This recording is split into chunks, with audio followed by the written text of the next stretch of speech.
불평등한 인류 문명의 발전. 인류 문명은 왜 불평등할까?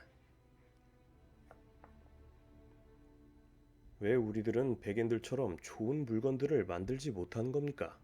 총균세의 저자 제러미 다이아몬드가 파푸아뉴기니 원주민에게 들었던 질문이다. 다이아몬드: 그러게 말이오. 왜 항상 문명의 이기들은 대부분 서양인들에 의해 만들어지고 흑인이나 호주 원주민들 같은 사람들에게는 전혀 그런 경우가 없었던 것일까? 어째서 인류 발전은 각 문명마다 다른 속도로 진행되었을까? 서기 1500년경으로 돌아가 보자. 유럽은 신대륙을 발견하고 바야흐르 중세를 넘어 근대 시기로 진입하려는 태동기를 겪고 있었다. 하지만 아시아 국가들은 여전히 전 근대 시대의 태를 벗어나지 못하고 그런 모습들은 향후 400년 이상을 더 간다. 이때 아메리카 원주민들은 어땠을까? 찬란한 아즈텍의 피라미드, 잉카의 마추픽추 유적지를 보노라면 그들도 유라시아의 문명들처럼 발달된 생활을 했던 게 아닐까 싶지만 기본적으로 신석기 시대에 머물러 있었고 이제 막 청동기 시대로 진입하던 정도였다. 유라시아인들보다 무려 3, 4천 년이나 뒤져 있었던 것이다. 호주와 뉴기니 원주민들 그리고 사하라 이남 일부 지역 흑인들은 여전히 석기 시대였고 농사짓는 방법도 제대로 알지 못해 수렵 채집인으로 살아갔다. 심지어 17세기 중엽 호주 태즈메니아 섬 내 원주민들이 사용했던 석기는 수만 년 전 구석기 시대의 그것보다 오히려 더 단순했다 한다. 그렇다면 결국 인종마다 능력차가 존재한단 말인가? 이런 의문은 결국 인종주의로 비화되기까지 했다. 16세기 이후 수세기에 걸쳐 다른 대륙들을 탐험한 유럽인들은 세계 여러 민족 사이에 존재하는 문명 발전의 격차를 목격하게 되었고, 그러면서 그들은 이런 격차가 선천적인 인종적 차이에서 비롯된다고 생각했다. 당시는 다윈의 신학설이 제기되며 적자생존의 진화론적 사고가 대두되던 시기이기도 했다. 그러자 유럽인들은 이렇게 단정지었다. 인종의 서열은 확실히 유럽인, 아시아인, 아프리카인, 호주 원주민 순이야. 그리고 이때 정해진 인종 서열은 오늘날에도 서구인들의 인식 속에 뿌리 깊게 박혀있다. 심지어 20세기 후반까지도 많은 동아시아 사람들조차 이에 동조했다. 구한말에서 일제강점기 대표적 지식인 중 한 명인 윤치호는 이렇게 말했다. 나의 믿음의 가장 큰 방해물은 인종 간 불평등이다. 왜 하나님께서는 백인, 황인, 흑인에게 평등한 기회와 동등한 능력을 부여하지 않으셨단 말인가? 불편한 진실, 불평등한 인종 간 능력. 우리는 인종 간의 특징을 사실 어느 정도 알고 있다. 백인들은 키가 크고 흑인들은 힘이 세고 운동을 잘하며 동아시아인들은 얼굴이 크고 팔다리가 짧다. 이런 차이는 사람들이 각자 다른 환경에서 진화를 거듭하다 보니 나타나게 된 차별적 특징이다. 다만 인종의 지적 능력차를 거론하는 일은 굉장히 조심스러운 부분이다. 총균세의 저자 다이아몬드는 이런 부분들은 전면 부정하고 모두 환경 탓으로 돌리고 있다. 그 덕에 퓰리처상도 타지 않았던가. 반면 인종별 지적 능력의 차이를 주장하던 리처드 린, 필립 러스턴 같은 학자들도 있었다. 이들은 가루가 되도록 까임을 당했다. 하지만 종목에 따라 다르지만 대체로 운동 능력에 있어서는 흑인, 백인, 동아시아인 순이라는 사실은 모두들 주저없이 다 공감하고 있잖아. 왜 지적 능력 차이에 대해 말하는 건 터부시 되는 걸까? 그걸 인정하면 은연중 인종주의가 다시 발생할까봐 그러는 거겠지. 그렇다면 정치적 논리에 의해 과학적인 순수한 연구가 훼손되는 게 아님? 그냥 묻어두는 편이 세계 평화를 위해 좋다 이거지. 어쩌면 서양인들은 자기들이 1등이 아니어서 자존심이 상했을 수도. 어쨌든 IQ만 놓고 서열을 인종에 따라 나뉘자면 동아시아인 백인 흑인 순이다. 또 위도로 따져볼 때 대체로 추운 고위도 지방의 사람들이 더운 저위도 지방 사람들보다 지능이 높은 것으로 나타난다.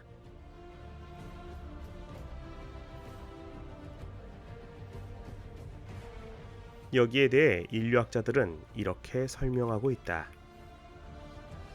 한랭한 기후는 인간의 창의성과 에너지를 자극하는 효과가 있는 반면 무덥고 습한 열대성 기후는 그런 에너지를 억제하는 효과가 있다.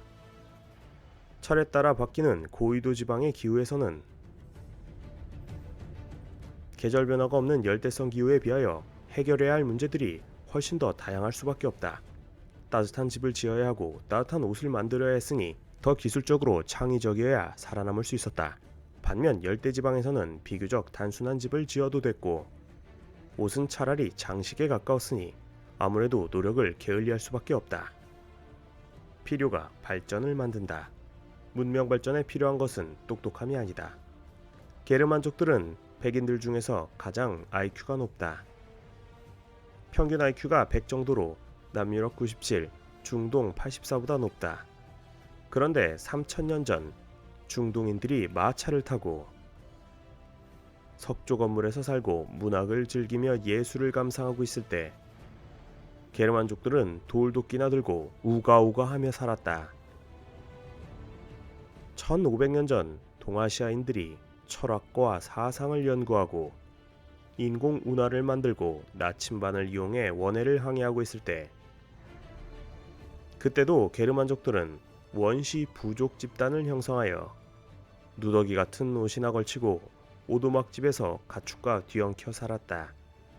그런데 어떻게 그들은 유럽을 제패하고 곧 세계를 제패하게 되었단 말인가? 정답은 운이 좋았다. 잉? 그들의 이웃이었던 로마 제국에는 발전된 문물들이 가득 있었다. 포장도로, 마차, 석조 건물, 수로시설, 화폐문자, 문학, 철학 등. 그리고 그걸 약탈하게 된다면 한 방에 팔자를 고칠 수 있다. 그리고 실제로 게르만족들은 로마를 털어 한 방에 팔자를 고쳤다. 16세기까지 조선인들에게 발바닥에 무좀균 같은 족속이라고 멸시당하던 여진족들 역시